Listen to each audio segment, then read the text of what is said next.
Matagumpay na nasa kote ng mga operatiba ng Butuan City Police Office ang isang suspect sa ikinasang bypass operation na nagresulta sa pagkasamsam ng tinatayang 170,000 halaga ng hinihinalang shabu.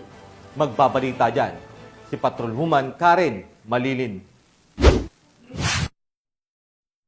Nasamsam ang tinatayang 170,000 halaga ng hinihinalang shabu sa isinagawang bypass operation ng Butuan City PNP sa Barangay Antongalon, Butuan City nito lamang Oktubre taong kasalukuyan. Kinilala ang suspect sa alias na Darna, isang street-level individual na naaresto matapos mabentahan ng ilegal na droga ang isang operatiba na nagpanggap na pusher buyer. Na-recover mula sa suspect ang 5 pakete ng hinihinalang shabu na tumitimbang ng umigit kumulang 25 gramo at may tinatayang halaga na 170,000 pesos ayon sa standard drug price. Nasamsam din ang 6,000 pesos na mark money na ginamit sa operasyon. Kasalukuyang nasa kustodiya ng City Drug Enforcement Unit ang suspect at sasampahan ng kasong paglabag sa Republic Act 9165 o Comprehensive Dangerous Drug Act of 2002.